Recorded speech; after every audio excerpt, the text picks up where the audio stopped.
Hello there, how are you? How have you been? I have been fantastic. Last week I went to Acoustic $1,000,000 night. It was just, words don't even describe it. It was just so fantastic. I woke up in the morning completely hyped. Well, let's go to the tape so you can see for yourself. Hi, happy December 4th. Oh my god, I am so excited. I can't even sit down. Today is Glay Acoustic Live in Nagoya Century Hall. Yay! I'm all prepared. I haven't had any water or any liquid, so I don't have to pee. And I got my nails done. Ooh, Christmas. So it's still pretty early. It's not even 1 o'clock, but I'm going now and I'm gonna buy my goods. So I'll see you later, okay? Bye.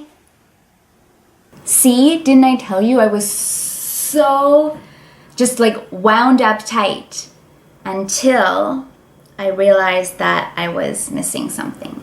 I won't go into too much detail, but there was a little bit of a mishap with my magic postcard. So this is the postcard that you trade in for a ticket. So there's a little bit of a mishap with it, but all's well that ends well, and it got straightened out in the end. And when I had my magic postcard scanned, this is what I got for my troubles. First floor, row 7, seat number 17. I couldn't believe my luck. Row number 7. I have not been so close in quite a long time, so it was just so super exciting. You know that moment when you're walking down the front and you're like, oh, it's still closer, it's still closer, it's still closer. And then you arrive at your row and you're like, oh, this is my seat. And you kind of like mistrust your own luck. You're like, really? Is this the right seat? Is this correct? It was just absolutely fantastic. So row 7 on Hizashi side, and somehow I always end up on Hizashi side when I'm close. And the stage kind of spread out and had like 2 small runways on either side. So I figured, okay, well, Glay will probably come down the sides as they have done in every other concert I've been to. But this concert blew every expectation I've had, and it blew this one too, unfortunately. Nobody came down the sides, but doesn't matter. It was still fantastic. You know, it was supposed to be a Christmas show, but it wasn't very Christmassy. The set, I expected to be, you know, like snow, red and green, things like that. It was more gothic than anything. There was a big chandelier towards the front, and there were like dark purple and dark red kind of like drapey, curtainy things. I think they're called like vance or a sconce or anyway, lots of drapey fabric. And there were faux candelabras down the sides of the stage. The only thing that kind of resembled Christmas about it was that each member had a music stand with like a faux music book in front of it that said Christmas show on it. Other than that, it was pretty gothic, and it was very simple, but you know, simple kind of really fit the whole theme of the concert. So I'm glad that it didn't really take away from the actual music itself. You know, sometimes when they have a huge screen and lots of like bright lights going, it kind of takes away from the music, but this quiet set really suited the theme. So I'm kind of just referring to my notes here because so much to say and I don't want to forget it. So when the concert started, they were playing a new song called Christmas Show, and it's just instrumental as far as I remember. But you know, Teru was out on his harmonica and Hizashi had like a little drum pad.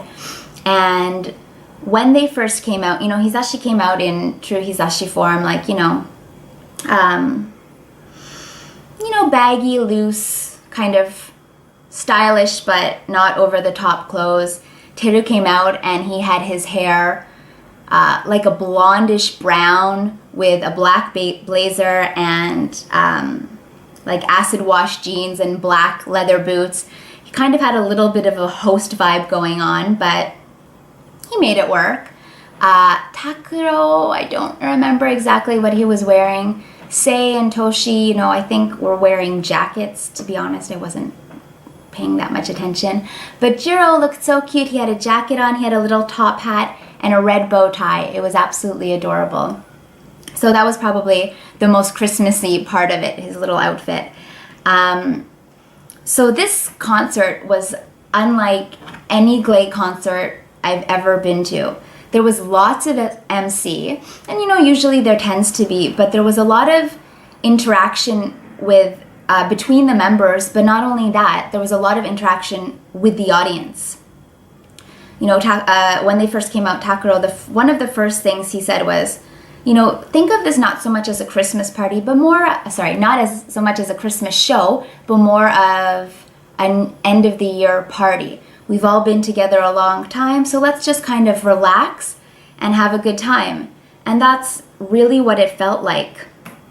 So apparently, at the last concert, the concert that they had in Roppongi, everybody kind of just, you know, sat still and didn't move, because it's an acoustic concert, so, you know, not so much dancing, getting up, standing, stuff like that, and everyone just kind of froze. So, you know, the members, especially Hisashi, kind of, you know, were worried about everybody, like, oh, are they having fun? Nobody's moving, nobody's doing anything. So Takuro said, you know, feel free to do whatever feels good for you. If you want to get up and dance, get up and dance. If you want to stand the whole time, stand. You know, just whatever you choose to do, make sure you're not bothering the people around you. You know, we want everybody to have a good time.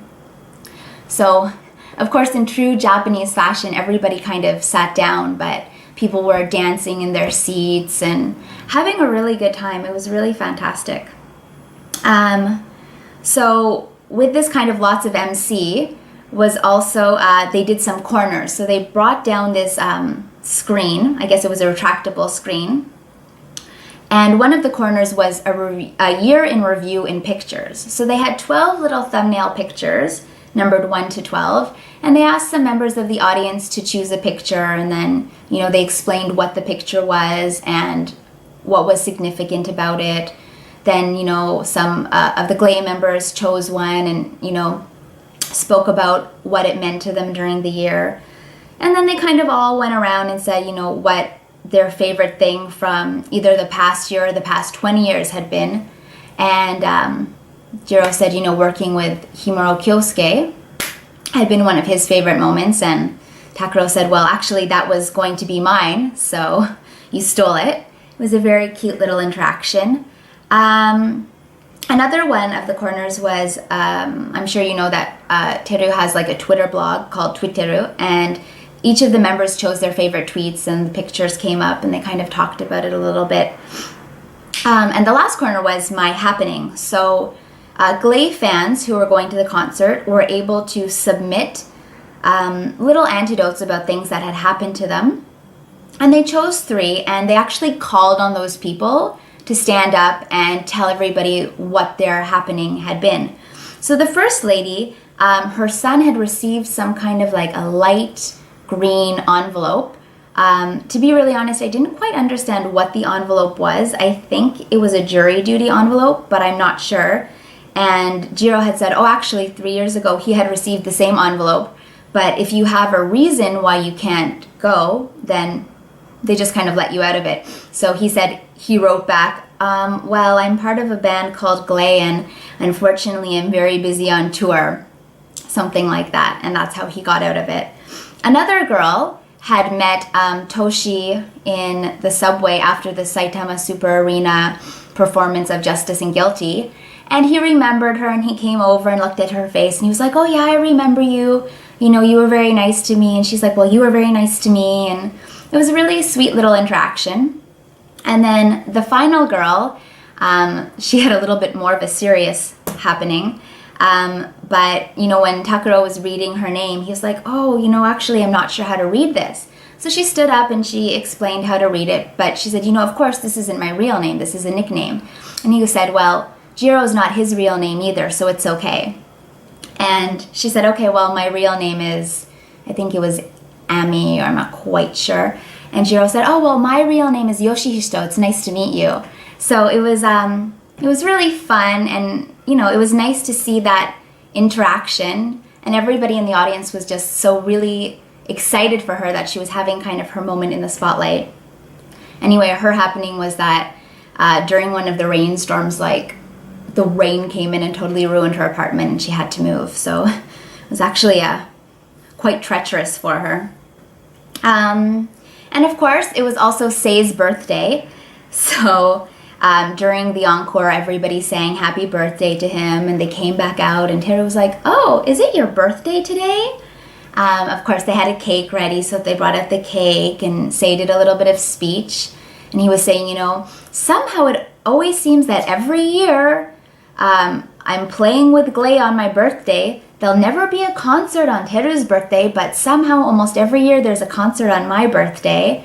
But, you know, he was saying about how touched he was that everybody always sang him happy birthday, and no matter how many times he's standing on the stage on his birthday, it always really touches him how well everybody receives him and how kind everybody is to kind of celebrate with him. He was saying that he's too old and dry to cry, but even though he wasn't showing emotion, he really appreciates it. And that the first time he, you know, when he first joined Glay, he was really worried if fans would, you know, accept him and how they would receive him. And he said, you know, just from day one, everybody has been so warm and so kind, and it really kind of touches his heart. So that really touched my heart. It was a really nice little speech. And of course, you know, the members stood behind the cake in front of the audience, and everybody got their picture taken. It was really nice. There were just really like too many great moments to say. It was all just one big great moment. I didn't want it to end. But of course, the best part was the set list.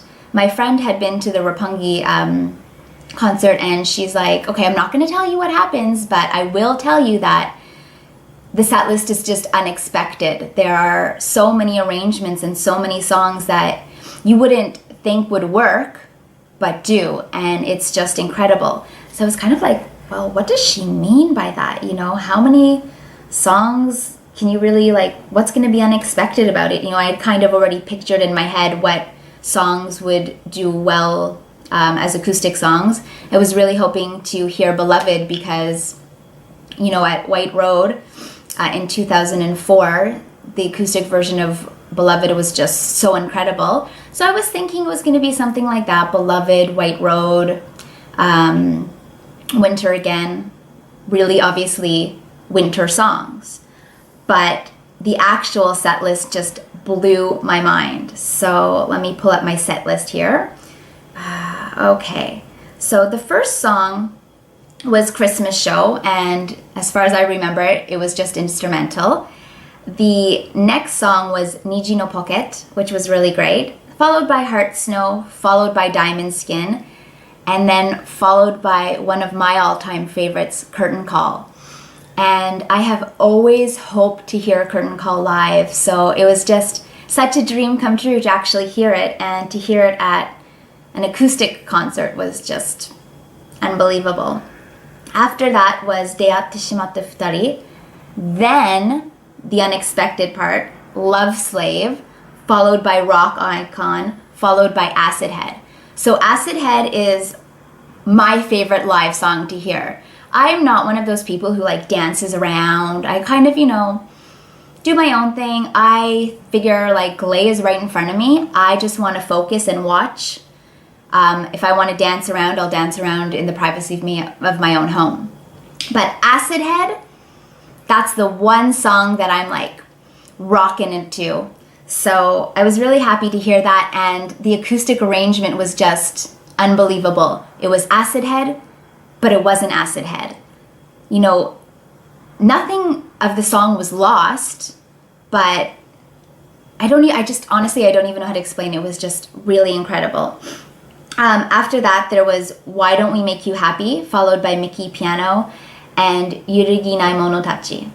After that was Hizashi's Denki Iruka, so he had an electric dolphin, and I wouldn't have expected that song to work well acoustic, but it was quite surprising.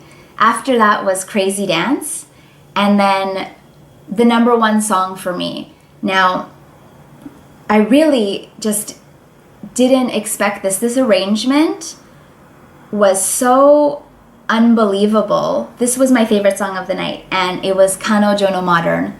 And the way it was arranged and the way it was performed, it just blew my mind. And I really wish that every Glay fan could have the opportunity to hear this arrangement.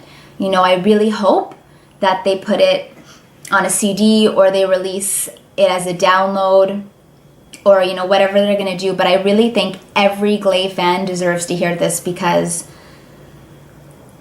it was incredible. It was really, really incredible. So that was my favorite song of the night, Kanojo no Modern. After that was Justice from Guilty and then Verb. For the encore, it was 1,000 Violins, and I believe that this is a Blue Hearts cover. After that was White Road, Time for Christmas, and then Christmas Show reprise, and that was the end of the show. But the set list was just, it was fantastic. You know, I've been to 15 Glay concerts, including one concert which I actually got to tell Teru that I came from Canada.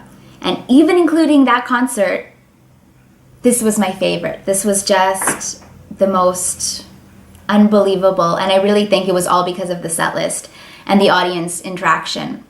I wasn't one of the people who got to interact with Glay this time, but, you know, just to see how dedicated they are to their fans and how they try to give people, you know, that moment to interact with them as much as possible, and just to see how happy everybody was for the people who did get to interact. It was just, it was fantastic. I really hope that it's not another 10 years before they do another acoustic concert. And I think that they should do an acoustic album. After the concert, there's always like a survey that you can do to get like a background screensaver. So I did the survey, and my comment was that 1, they need to do more acoustic lives, and 2, that they need to do an acoustic album. So I really hope that they'll hear that and that that'll be in the works.